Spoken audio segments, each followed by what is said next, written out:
Bedtime Stories for my sister Juniper. Rikki Tikki, Tavi by Rudyard Kipling. At the hole where he went in, Red-Eye called to Wrinkleskin, "Hear what little Red-Eye saith. Nag, come up and dance with death. Eye to eye and head to head, keep the measure, Nag. This shall end when one is dead, at thy pleasure, Nag. Turn for turn and twist for twist, run and hide thee, Nag. Ha! The hooded death has missed. Woe betide thee, Nag." This is the story of the great war that Rikki Tikki Tavi fought single-handed through the bathrooms of the big bungalow and the Soglowy cantonment. Darzy the tailor bird helped him, and Chuchundra the muskrat, who never comes out into the middle of the floor, but always creeps round by the wall, gave him advice. But Rikki Tikki did the real fighting. He was a mongoose, rather like a little cat in his fur and his tail, but quite like a weasel in his head and his habits. His eyes and the end of his restless nose were pink. He could scratch himself anywhere he pleased with any leg, front or back, that he chose to use. He could fluff up his tail till it looked like a bottle brush. And his war cry as he scuttled through the long grass was, "Rikki Tikki Tikki Tikki." One day a high summer flood washed him out of the burrow where he lived with his father and mother and carried him, kicking and clucking, down a roadside ditch. He found a little wisp of grass floating there and clung to it till he lost his senses. When he revived, he was lying in the hot sun in the middle of a garden path, very bedraggled indeed, and a small boy was saying, "Here's a dead mongoose. Let's have a funeral." "No," said his mother, "let's take him in and dry him. Perhaps he isn't really dead." They took him into the house, and a big man picked him up between finger and thumb and said he was not dead but half choked. So they wrapped him in cotton wool and warmed him, and he opened his eyes and sneezed. "Now," said the big man, he was an Englishman who had just moved into the bungalow, "don't frighten him, and we'll see what he'll do." It is the hardest thing in the world to frighten a mongoose because he is eaten up from nose to tail with curiosity. The motto of all the mongoose family is "Run and find out," and Rikki Tikki was a true mongoose. He looked at the cotton wool, decided it was not good to eat, ran all round the table, sat up, put his fur in order, scratched himself, and jumped on the small boy's shoulder. "Don't be frightened, Teddy," said his father. "That's his way of making friends."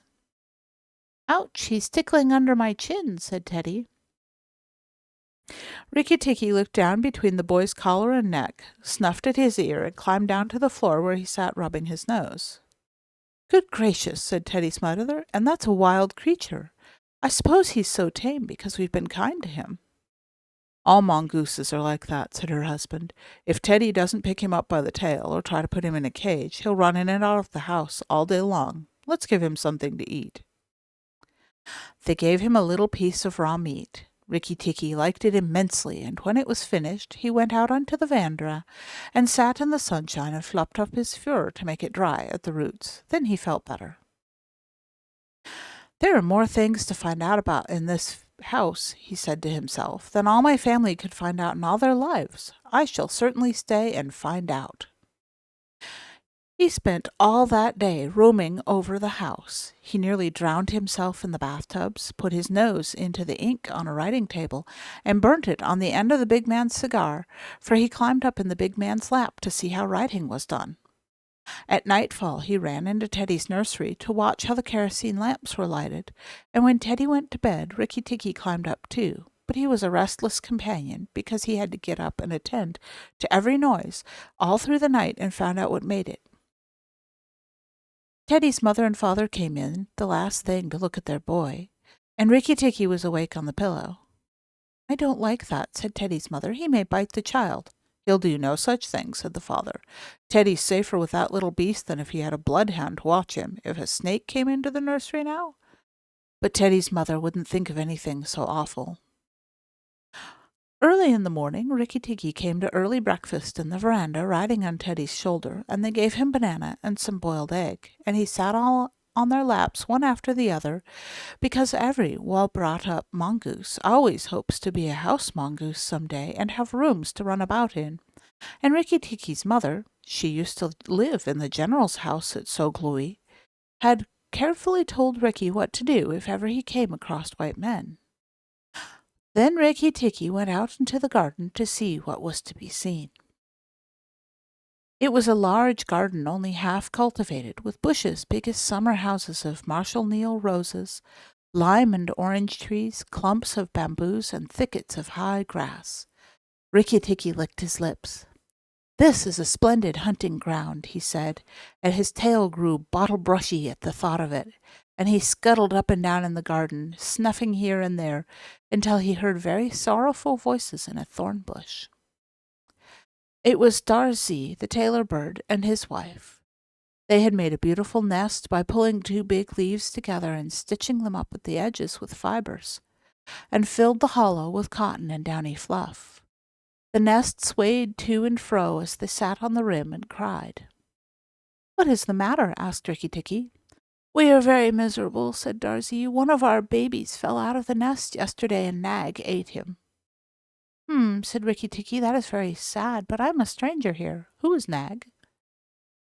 Darzee and his wife only cowered down in the nest without answering, for from the thick grass at the foot of the bush there came a low hiss, a horrid, cold sound that made Rikki Tikki jump back to clear feet. Then, inch by inch, out of the grass rose up the hood and head of Nag, the black cobra, and he was 5 feet long from tongue to tail. When he had lifted 1/3 of himself clear of the ground, he stayed, balancing to and fro exactly as a dandelion tuft balances in the wind.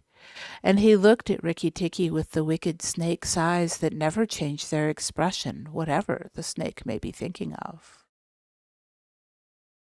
"Who is Nag?" said he. "I am Nag. The great god Brahm put his mark on all our people when the first cobra spread his hood to keep the sun off Brahm as he slept. Look and be afraid." He spread out his hood more than ever, and Rikki Tikki saw the spectacle mark on the back of it that looks exactly like the eye part of a hook and eye fastening. He was afraid for the minute, but it is impossible for a mongoose to stay frightened for any length of time. And although Rikki Tikki had never met a live cobra before, his mother had fed him on dead ones, and he knew that all a grown mongoose's business in life was to fight and eat snakes. Nag knew that too, and at the bottom of his cold heart he was afraid. "Well," said Rikki Tikki, and his tail began to fluff up again. "Marks or no marks, do you think it is right for you to eat fledglings out of a nest?"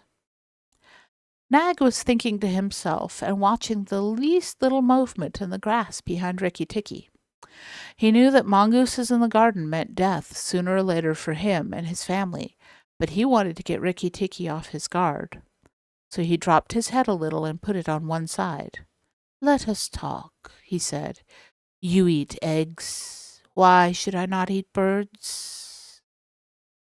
"Behind you, look behind you," sang Darzee. Rikki Tikki knew better than to waste time in staring. He jumped up in the air as high as he could go, and just under him whizzed by the head of Nagina, Nag's wicked wife. She had crept up behind him as he was talking to make an end of him, and he heard her savage hiss as the stroke missed. He came down almost across her back, and if he had been an old mongoose, he would have known then that was the time to break her back with one bite, but he was afraid of the terrible lashing return stroke of the cobra. He bit, indeed, but did not bite long enough, and he jumped clear of the whisking tail, leaving Nagina torn and angry. "Wicked, wicked Darzee," said Nag, lashing up as high as he could reach towards the nest and the thorn bush. But Darzee had built it out of reach of snakes, and it only swayed to and fro. Rikki Tikki felt his eyes growing red and hot. When a mongoose's eyes grow red, he is angry, and he sat back in his tail and hind legs like a little kangaroo and looked all about him and chattered with rage. But Nag and Nagina had disappeared into the grass. When a snake misses its stroke, it never says anything or gives any sign of what it means to do next. Rikki Tikki did not care to follow them, for he did not feel sure he could manage 2 snakes at once. So he trotted off to the gravel path near the house and sat down to think. It was a serious matter for him. And that is the end of part 1